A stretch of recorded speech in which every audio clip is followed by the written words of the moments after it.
Well, good evening, folks. Thanks for coming. Thanks for seeing the show tonight.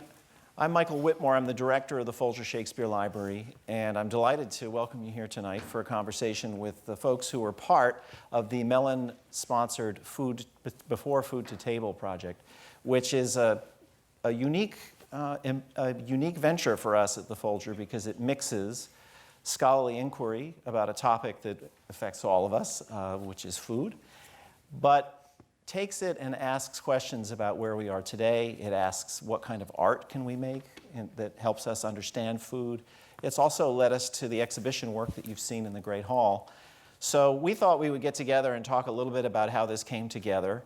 And there'll probably be two sides of the conversation. One is going to be how did this happen and how does it work? I think the other part will be what. What is it that we learned by taking artists, scholars, exhibitors, historians, literary critics, putting them all together to ask them to think hard about food in a historical context. So before we start that conversation, I do want to go across so that you can know who's up here on stage with me. I'll start with Amanda. My name is Amanda Herbert. I'm the Associate Director for Fellowships at the Folger Institute. I'm one of the tri-directors of Before Farm to Table, Early Modern Foodways and Cultures, our Mellon Initiative and Collaborative Research at the Folger Institute. And with Heather, I'm a co-curator for First Chefs out in the exhibition hall right now. I'm Zach Morris. I'm one of the three co-artistic directors of Third Rail Projects, along with Tom Pearson and Janine Willett. And I, along with Tom and Janine and the company, created Confection. I'm David Goldstein. I'm one of the other tri-directors of the Before Farm to Table project here at the Folger. And my day job is I'm an associate professor of English at York University in Toronto. I'm Elizabeth Carena. I performed and helped create Confection. And I'm Heather Wolfe. I am one of the tri-directors of Before Farm to Table, the co-curator of First Chefs, and at the Folger, I'm curator of manuscripts and associate librarian for audience development. Immediately, it's the difference between academics and artists. With academics, you've got titles and tri-directors, and artists, you're just kind of here delivering the piece. I wanted to start with how it came to be. So we did have a project underway. We were working hard on the history of food. We engaged you, and you came for a visit. And I want to hear a little bit about what your impressions were. First, what kind of gig was this? And did you have a sense of what would happen? And then how did you work together with the people on this team to produce what everyone here tonight has seen? Sure. Well, so Third Rail is a company that's been around for almost 19 years now. And our background was very much creating experimental dance and theater on a proscenium stage. But pretty early on, we became really interested in creating site-specific and public work and creating work in unusual spaces. And through that, sort of developed a really profound love of researching the spaces. And so this was an incredible opportunity for us to come to create a work not only in a beautiful space that had a lot of history itself, but then also had literally vaults of information under it that then we would be able to hang out with these guys and really delve into the topic at hand. And so, did you guys get along? I mean, did you argue at all? No, we had the most fun. I mean, I think we were just we were cackling in the library in ways that I'm not sure. You're kidding. Yeah. But it kind of right from the get-go, I think we were all really excited about the possibilities that this collaborative research relationship was going to have.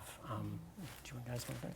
Yeah, I mean, it was amazing. Our first meeting came at a moment, at least in the planning of the exhibition, when Heather and I had pulled hundreds of items from the Folger collection, and we were just in the process of getting our head around what we were going to include in the exhibition. And that's right when you guys stepped in, and we were like, we have so much stuff. Look at all of this amazing stuff.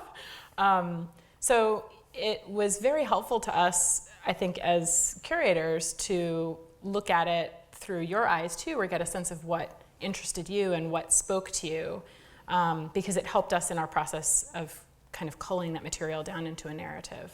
Mm-hmm.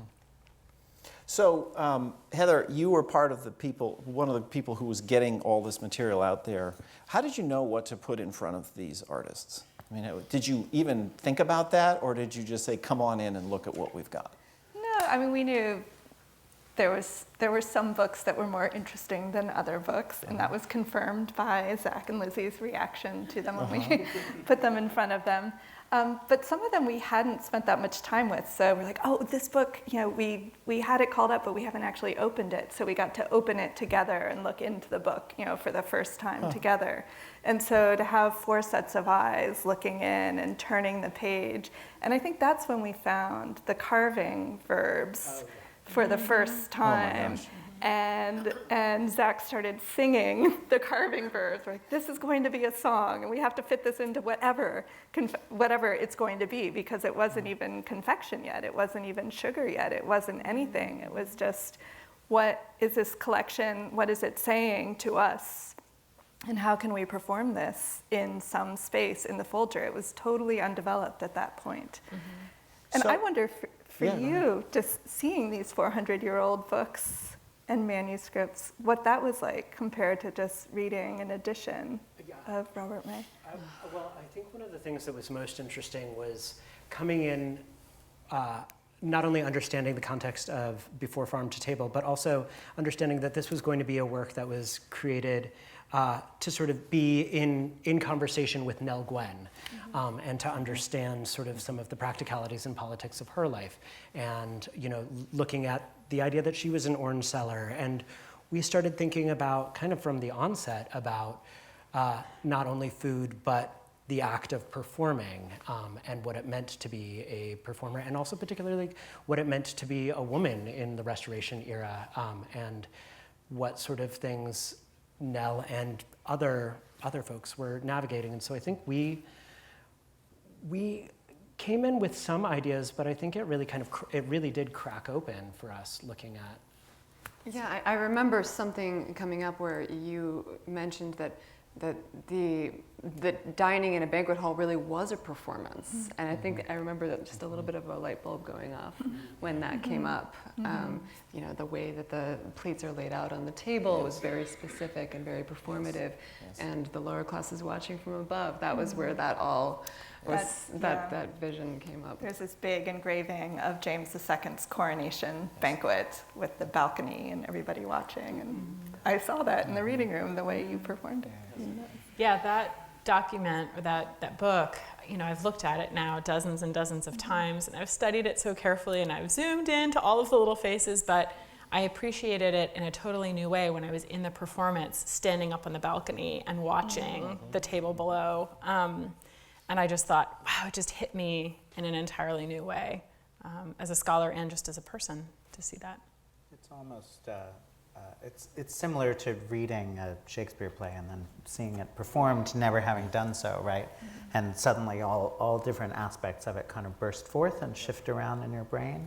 To imagine all of those texts that you guys were looking at as performance texts in some way that could then get translated by, you know, a particular set of eyes and a particular concept of what performance might mean was really engaging for us, coming at it from a very different perspective. And then we had to figure out how to stage those same books in the cases in the exhibition hall, so they spoke to whatever it was you were going to create, which we didn't know at the time. So they really evolved. The timing was perfect, the way they came together.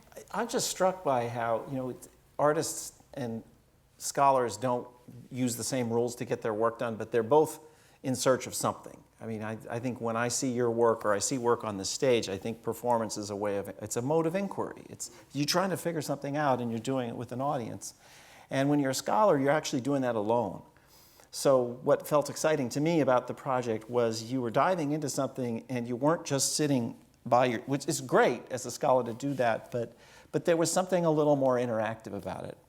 And so I wanted to ask, I do want to let the audience ask some questions too, but I wanted to ask, you know, what is it that you understand now about food or about being an artist or about being a scholar that you just didn't know going into this project? Let's just start at the end, Heather. I'm going to just throw it at you. anyone else can jump in while I'm thinking of, I mean, there were so many things that we learned. I mean, there were very specific questions that Zach would email us after, you know, we had already looked at the material together and you were developing the concept. And, you know, we learned a lot about sugar as part of this process. And really, you know, we knew the economic price, we knew the human cost of sugar, but we didn't know exactly how they related to each other. And Zach was asking us to quantify, and that led us down like account books and bringing in the work of the postdocs into it too. We were all just like spread out and look at account books. And then Amanda and Jack in particular got deep into it. And I don't know if you want to say a little bit about where that's led, because that's a big part of it. Yeah, it has been completely amazing. So what was one of the wonderful things about working with folks who don't come from the same scholarly tradition that I do is the different kinds of questions that you ask of the same materials. And I think that's true across our tri-directorship as well, is that we are very used to working with the same kinds of books and manuscripts, but we ask very different questions of it. That was amplified when we worked with you all. And when you asked us to quantify, okay, exactly in the 17th century, how much sugar would an enslaved person, could they be expected to make in their lifetime? Or exactly what that cost would have been in the metropole versus in the colonies. And that's the kind of math that scholars sometimes shy away from doing because it feels like it's reproducing the harm that was done in the past. But I think it's true of the past. It's important to do that kind of terrible math so that you can really understand it. And then treating it with sensitivity and courageousness is exactly what you guys were able to do by bringing that to life in a way that even if I'd written that up in like the most beautifully composed paragraph, it wouldn't have had the same kind of impact on nearly as many people. So that was a gift to me as a scholar to kind of see that, bring that knowledge to light and ask those questions and then bring them to a wider public. I mean, I think for me, there were so many things that I learned. I mean, not the least of which is that harrowing reality that history continues to repeat itself in terrifying ways, and how it is so easy to think about these issues as historical issues, but they are still so resonant today. And I think one of the things that we were interested in doing were to sort of unflinchingly look at some of these questions and then be able to understand how to create a work where we could invite audience members to come up against some of these topics in a way that did not feel soapboxy, that did not feel preachy, that felt that you could literally find yourself standing on and being in different, having different perspectives on these questions. And how do you literally put someone at that table was one of our questions. And so I think things that we learned were how to ask these incredibly specific questions and then how to be able to abstract away from those questions and create a work that has room in figurative and metaphoric space for the audience to be able to engage with these topics in whatever ways that may make sense to them.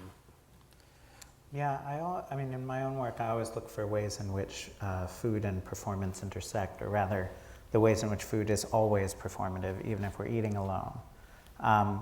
And you mean like an occasion, or yeah, I mean, we're always interacting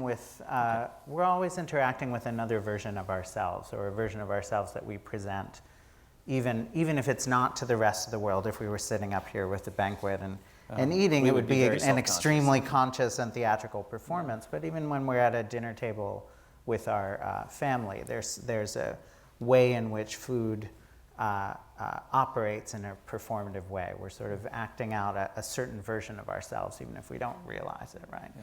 And to see that kind of literalized and focused in this production was very, very moving and interesting to me, especially since one of the main kind of ways in which their performance kind of kept wrapping around itself was the question of sharing. Right? Sharing food at a table. Do you share, do you not share? And to perform that sharing with other people, some of them strangers. I hope at least most of you shared if you had the big thing at the end. If not, I'll talk to you afterwards. It was very hard for some people to be selfish. The people were very self-conscious about that. And the self-consciousness of holding back, along with the self-consciousness of connection and sharing, shows us that that's not an intrinsic thing. That's a thing that we have to build. We build those relationships through the act of eating at the table, through the act of sharing with each other. And I loved the way that this production really got at that sort of central truth of the way humans interact. Oh, yeah, I would echo what Zach was saying about the relevance of those questions and issues about history repeating itself and how current that all feels right now. And I think for me personally, I have new questions to ask and examine about my interaction with the cost of food. I have tried to be conscious of that in my life, but I think that this piece has brought up more questions for me about where does my food come from, how much am I paying for it, where is that money going, and why? And I think those are important things to ask. Yeah, and I think one of the things that we found is how easily we're able to have these conversations when it is in the context of food. There's something really, because it is something that is shared, it is something that we all have a relationship with. It's actually a really interesting lens to be able to look at these questions of inequity or a misuse of power that then sort of echoes out into some larger social questions.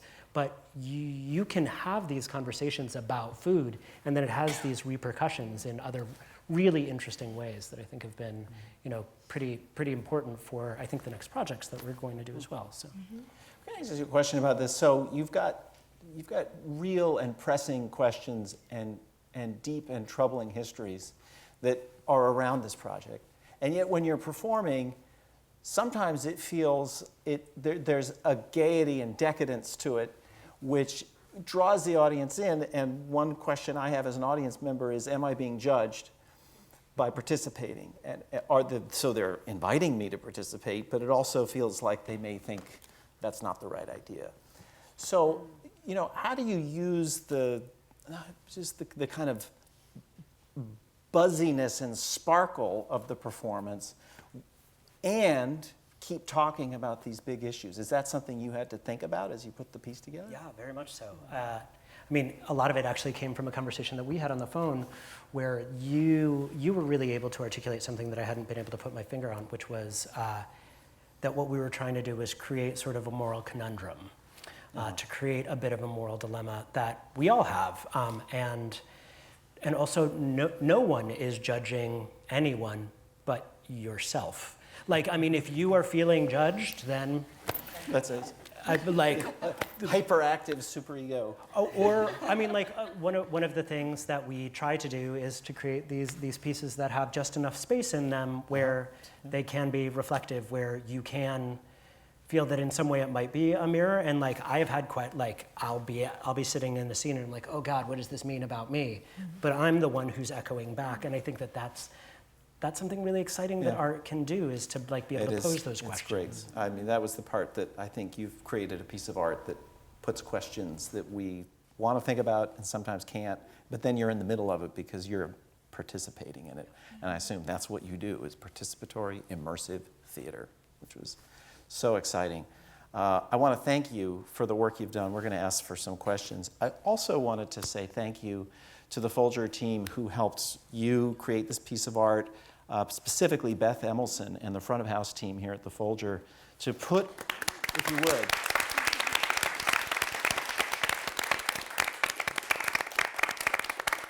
really hundreds of visitors were able to see a piece of art in a space that is never used that way. And it was done safely and respectfully, so I just admire the whole team who got this done and the thought behind it.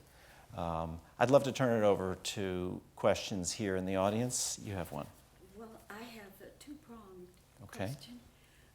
First, I want to say that when I go to something like this where I'm participating, and you are performing, that I actually get into the mode that you're presenting that era.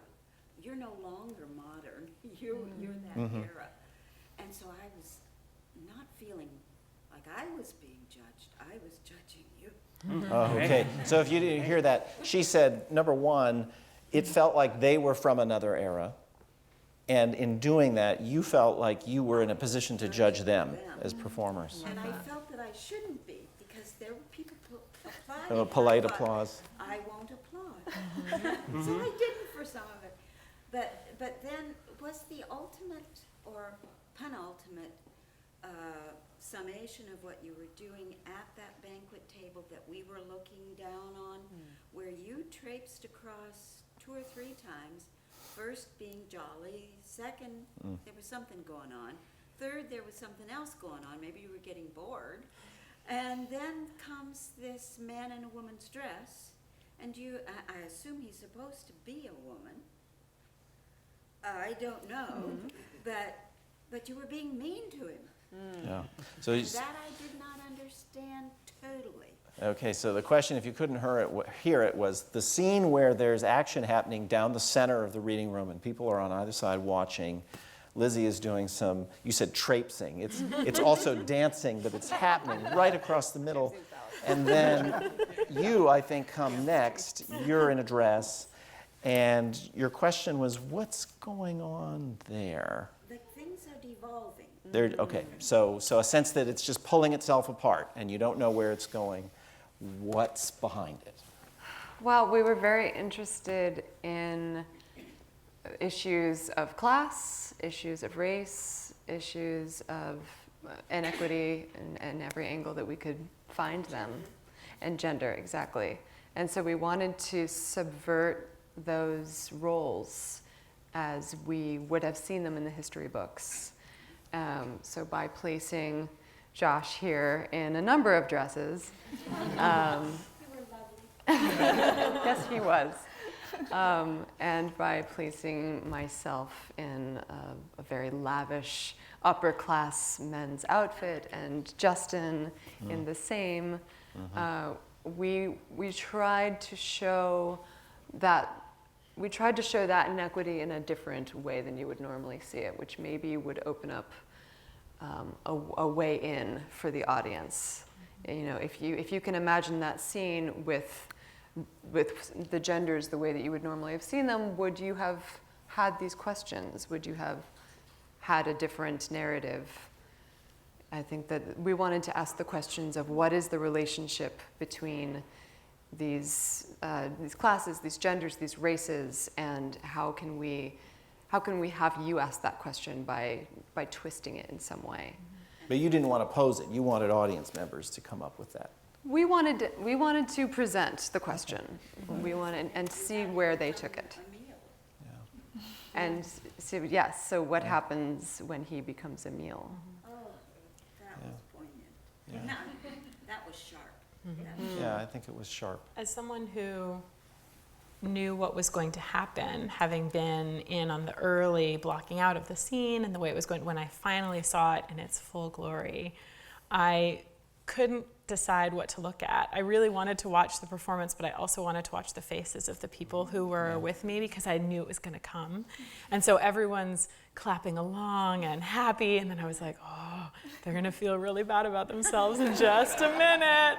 And so it was this kind of, I loved that uncanniness or that strangeness to that moment where people start to realize, oh, I shouldn't be applauding after all. And I was kind of holding my breath, waiting for that to happen. And Mr. and Mrs. Folger in portrait are just looking. Yes. Yeah. And Shakespeare's at eye level. Yes. Yeah, watching that devolution of the audience reaction night after night is also a very special Do they loosen experience. up? How does the audience change? No, it's the opposite. They tighten, they stiffen, because they have that moment of, oh, I thought I was supposed to behave a certain way, or I thought I was supposed to feel a certain way, and I'm questioning that now. Yeah. I will say that's one of the most scripted rooms in our organization. People address the room when they get in because it's everyone in there is watched. They're using rare material. They're working with high culture, they're working with low culture, but they feel they need to be present. And they know that they're on stage in that room. So your piece really changed that part of our culture, because we're thinking a lot about what we're doing in that room. And then to see you just run up the stairs and start twirling was, I mean, it was challenging. I thought it was, but we said, you're not going to hurt anything or anybody. No one will be disrespected, but you can use these spaces in any way you can figure out how to do it. And you did. Are there other questions here? Yes, in the back. So I think there was an attempt made, and I think a very successful one, to try to give each viewer a sort of mixture of understanding that they, in this scene, are below someone or above someone, and making them feel sort of complicit in this new aspect of themselves. And then to sometimes give them the chance to opt out of that complicity by choosing to share either in the scene with the jelly beans or the final banquet. And I understand that trying to give everyone that mixture as best you could and to work with the actual structure that you found yourself in probably was very difficult. So my question is, was there anything that you would have liked to do that, for reasons of time or getting everyone through each space in the proper amount of time, or just structurally in terms of the actual construction of the set, so to speak, got left on the cutting room floor? So many things. So the piece was supposed to be 45 minutes. It ends up checking in closer to 58 now. I think it's 58. Yeah. And my beautiful stage manager, Christina. From the get-go, we realized that we were in a race against time. How do we create the experience that we want to create for the audience in a relatively short amount of time, with a topic and questions that we could write an opus about? I mean, we could have done the Mahabharata about this. And I think maybe the next thing we do is going to be that. But there were so many things that felt really interesting. One of the things that's super interesting about the card catalog game is... So did everyone experience the card catalog game? Nope. Because half the audience would not have done that, right? Yeah, and so there's no explanation, I think, would be there is one scene that every audience member misses one scene. And you can't have it all. And one of the things that's, when we were developing that game, what we realized was that we didn't want to create a super moralistic game. We wanted to create a game that had rules, but no clear way to win, and no determination of what winning meant. And the thing that's really interesting is, if you play that game over and over and over again, social dynamics start happening in a really interesting way. And so, if we could, that scene would have been quite a bit longer. I'm trying to think of what the other things that had to go were. I remember at one point there was a beautiful, huge neon glowing sign that the said sugar, sugar, sugar. It With was the really Archie impractical, but I loved it. Yeah. Our chorus. Our chorus moment. Oh yeah, we had a whole and rehearsed a whole friendship and marzipan. Da, da, da, da, da, da, da, da, da, da, da, da, da. It turns out singing in that space is kind of funky, and we weren't mic'd, and decided just to scream about what we wanted to eat instead. Go. Any other questions? Yes. Was there anything you found textually in the text you were looking at about equality or inequality or sharing or sort of decadence? I teach early American literature, and there's a bit in a Puritan, William Bradford, has a small section on his journal is called Prosperity Leads to Inequality, and it's sort of, sometimes students want to, or maybe I'm asking them, which is the wrong question, to think about it through capitalism or socialism or these sort of words that don't really, in Yeah. later terms. But I guess So- I'm just sort of wondering if things came up in the text you looked at around. Is there anything in the sources that connects with the way the performance plays on inequality or and the way in which food or prosperity helps to create inequality, because I think that's, you were quoting William Bradford. I mean, I can say that I had a really profound moment as a scholar, again, having looked at a text a lot of times and then seeing it in a new light. So in our exhibition, we have an image of enslaved workers laboring at a sugar factory. And I'd seen it, and Heather and I had talked about it, and it's really powerful. It's idealized in some ways. It's so horrible because it's idealized and yet still so horrifying to look at. But it wasn't until we started talking about costuming and the kinds of things that you guys would be wearing in the performance that I realized what a discrepancy there was in that image between the white enslavers who are wearing layers and layers of clothing in the tropical sun and really elaborate hats, and then the enslaved workers who are in such close proximity to boiling sugar, which for anyone who's done any candying, you'll know the second that sugar hits your skin, it sticks straight to it and scalds you, and it's impossible to get off. The enslaved laborers in that image are wearing almost no clothes at all. And that made that image so freshly horrible to me in a new way. And that was because I had not gone through the process of thinking about costuming a body and how it might be dressed. Yeah, I think there isn't a text that was looked at that doesn't mirror some issue of inequality and prosperity in relation to food in the early modern period. I mean, when people talk about food, whether they mean to or not, there's always an instinctive or very articulated understanding of like, this is something that other people can't have, or this is something that other people don't do. Anything from, you should grow carrots and parsnips in your garden because they will prevent starvation when the next famine hits, to that fabulous engraving of just dish after dish after dish after dish, and the really royal people get to eat it, and the lucky people who aren't those people get to watch it, and everybody else can maybe see it in a book someday, right? But they're not going to be anywhere near that meal. So the stratifications, I think, are everywhere, and all of that, I think, went into the performance quite directly. Something from your exhibit that really struck me was the bit about the Queen's Woods being off limits for poaching, what they called poaching, but really was just an opportunity for anyone to hunt for food, but was strictly illegal. So the people who were not royals just did not have access to that food, and so they ate fish if they could find it.